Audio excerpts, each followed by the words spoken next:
मोदी साहब को कोई मशवरा देंगे? वो तो बहुत मशवरा दे दिया मैंने। क्या कहेंगे मोदी साहब इस टाइम इंडिया के लिए कैसे हैं आपके नजदीक? क्या अभी तो 10 साल तो बहुत रूल किया, अभी ये इलेक्शन के अंदर जरा उनकी पॉपुलैरिटी कम हो गई, हुई है? बहुत कम हो गई कंपेयर टू बिफोर। उन्होंने कहा था, उनकी पार्टी ने, और वो खुद कहा कि हम 400 पार करेंगे। 543 सीट से 543 543 सीट से उनको 400 से ज़्यादा मिलने वाले थे। अल्लाह की मदद से 50% भी नहीं मिले उनको। पहले इलेक्शन में 50 से ज़्यादा मिले थे, 52-53% विद कोएलिशन हो गए थे। फर्स्ट इलेक्शन 2014 की बात कर रहा हूँ मैं। डायरेक्ट अल्हम्दुलिल्लाह उनकी पार्टी अकेले 50% क्रॉस की, 54 या 55%, एंड विद कोएलिशन 59 हो गई थी। 2019 में अकेले उनकी पार्टी 58%, 59 हो गई, विद कोएलिशन कुछ 64-65 के ऊपर हो गई। तो इस टाइम बोले अकेले बीजेपी 400 पार मतलब over 2/3 majority alone BJP, not the coalition. तो 50% मिलने के लिए 272 सीट्स थे, 272 उनको मिले, कुछ उससे कम मिले, 250 ऐसे कम मिले उनको, और कोएलिशन के साथ वो 50% क्रॉस कर लिए, तो फिर से प्रधानमंत्री बन गए। लेकिन वो जो उनका रौब था, जो बढ़ते थे और लोगों ने खुदा मानने लगे, वो भी कम हो गया। इसीलिए जब उनके पास एब्सोल्यूट मेजॉरिटी होती और अगर कोएलिशन के साथ 2/3 होती, कुछ भी कर सकते, सही मनमानी कर सकते, कॉन्स्टिट्यूशन से खिलवाड़ कर सकते।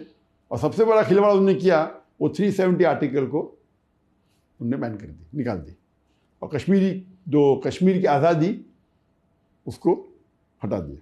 और उस वक्त ये चल रहा था, जब 370 निकालने के पहले, कुछ महीने पहले, उनने अपने एक सबॉर्डिनेट, एक एमिसरी इंग्लिश में बोलते, एक आदमी को भेजा मुझे मिलने के लिए मलेशिया में। तो मिलना चाहते थे, मैं बोला कोई प्रॉब्लम नहीं।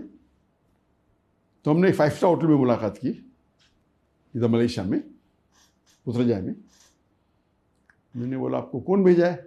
तो बोला डायरेक्ट मुझे मोदी जी और अमित शाह ने भेजा, प्राइम मिनिस्टर और होम मिनिस्टर ने। ये कभी की बात है, 2018, जब ये 370 आर्टिकल निकला कश्मीर का, उसके कुछ महीने पहले। सही 18 था या 2018, तकरीबन 19 जो भी था। तो क्या बात हुई इसमें? उन्होंने कहा कि हम आपके हमारे बीच में दरमियान मिसअंडरस्टैंडिंग हटाना चाहते। सही। तो मैंने कहा मेरे हिसाब से अगर मुझे कोई दुनिया में मेरे फैमिली के बाद अच्छी तरीके से जानता है, वो आपकी इंटेलिजेंस है। मेरे फैमिली के बाद अगर मुझे कोई एकदम गहराई से जानता है, वो आप लोग हैं।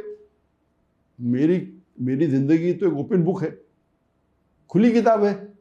वो अलग बात है कि आपको मेरे काम पसंद नहीं आते, लेकिन मैंने कोई भी कॉन्स्टिट्यूशन का एक भी हिस्सा, I have not broken any law of Indian government. वो पैचअप करना चाह रहे थे आप लोग? हाँ बिल्कुल सही। क्यों? तो बात तकरीबन हुई 5-6 घंटे तक। अच्छा। लंच भी किया अपने साथ में।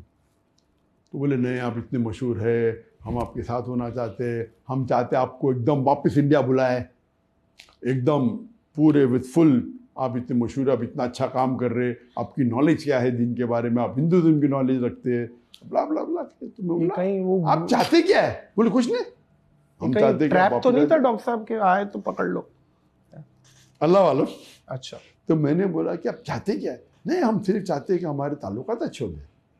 तो मैं उन्हें साफ कहा कि देखो, आप अगर मुझसे कुछ काम लेना चाहते हैं, मैं मेरे देश के लिए, मुल्क के लिए काम करने को तैयार हूँ।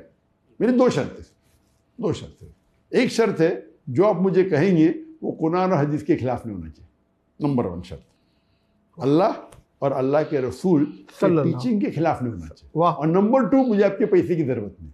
अगर ये 2 शर्त पूरी हो जाती, आप जो मुझसे काम लेना चाहते, मैं मेरे मुल्क के लिए हाजिर हूँ।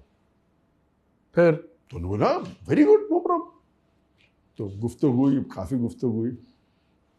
आप चाहते क्या? नहीं कुछ नहीं, हम कोशिश करेंगे अभी आपको वापसी आने के लिए। तो उस वक्त तो कुछ कहा नहीं, लेकिन एकदम पैचअप कर लिया ऐसा कि भाई अभी हम with in couple of months आप वापस से आ सकते। मुझे उम्मीद